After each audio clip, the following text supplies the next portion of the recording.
Assalamualaikum, berjumpa lagi dengan pelajaran Ilmu Pengetahuan Alam dan Sosial hari ini. Untuk pertemuan sekarang, kita akan membahas tentang perubahan materi. Pada video sebelumnya, kalian sudah mengetahui tentang sifat dan klasifikasi materi serta metode pemisahan campuran. Apa saja perubahan yang terjadi pada materi? Yuk, langsung saja kita simak penjelasan berikut. Materi yang ada di dalam kehidupan kita akan mengalami perubahan. Misalnya, roti akan menjadi basi jika disimpan terlalu lama. Pagar besi di pekarangan rumah akan berkarat. Es akan mencair di tempat terbuka. Contoh tersebut membuktikan bahwa materi dapat berubah menjadi materi yang lain. Energi merupakan penyebab utama terjadinya perubahan materi, sehingga materi di alam selalu mengalami perubahan. Perubahan ini terjadi karena berubahnya massa, volume, wujud, atau berubah menjadi materi yang lain. Perubahan materi melibatkan perubahan sifat dari materi itu sendiri. Perubahan ini ada yang hanya melibatkan perubahan sifat fisikanya saja, dan ada juga yang melibatkan perubahan sifat kimianya.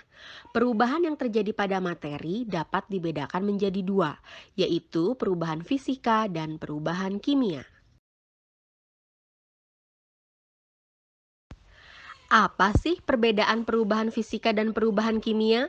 Untuk mengetahui perbedaan perubahan fisika dan perubahan kimia, yuk kita amati gambar berikut.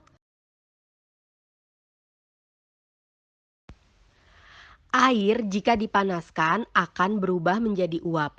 Jika didinginkan, air akan membeku membentuk es. Pada gambar tersebut terjadi perubahan wujud dari air yang semula cair menjadi es yang padat, lalu akan menjadi uap jika dipanaskan.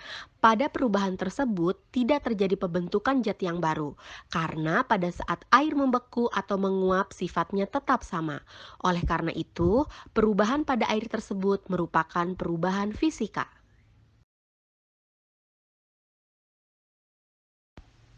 Contoh perubahan fisika lainnya yang terjadi karena perubahan bentuk, yaitu perubahan kayu menjadi meja dan perubahan beras menjadi tepung beras.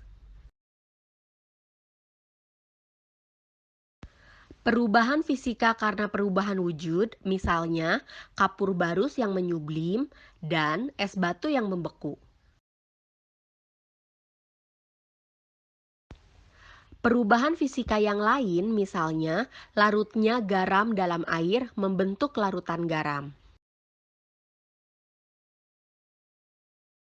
Berikut contoh-contoh lainnya dari perubahan fisika, di antaranya meremukan kaleng, es yang mencair, mendidihkan air, mencampurkan pasir dan air, memecahkan kaca, melarutkan gula ke dalam air, menyobek kertas, memotong kayu, mencampur kelereng hijau dan merah, serta sublimasi dry es.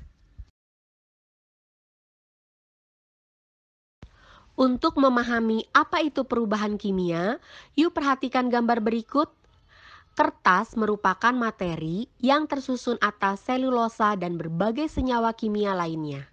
Setelah kertas tersebut dibakar, wujud kertas akan menjadi lapuk dan warnanya pun menjadi hitam. Warna hitam ini menunjukkan kertas telah berubah menjadi arang. Oleh karena itu, selama proses pembakaran kertas, terjadi perubahan zat penyusun kertas. Karena terbentuk zat yang baru, maka selama kertas dibakar telah terjadi perubahan kimia.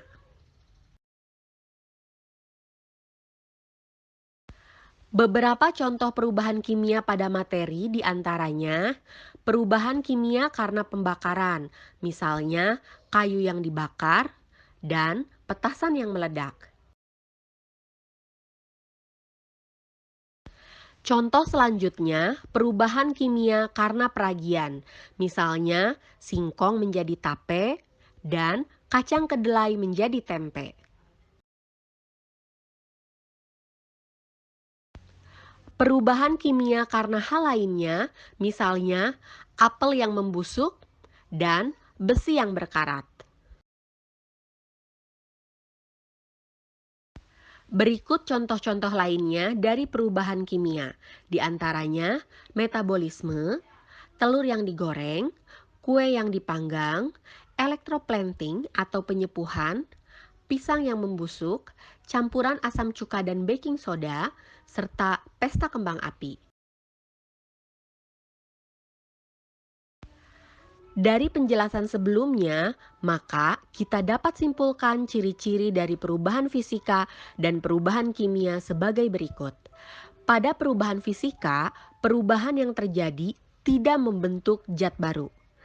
Zat yang berubah dapat kembali ke bentuk semula, serta perubahan hanya terjadi pada wujudnya saja tanpa mengubah sifat dan struktur zatnya. Sedangkan pada perubahan kimia, ciri-cirinya, perubahan yang terjadi dapat membentuk zat baru, serta zat yang berubah tidak dapat kembali ke bentuk semula. Dan tentunya pada perubahan kimia ini terjadi perubahan pada sifat dan struktur zat.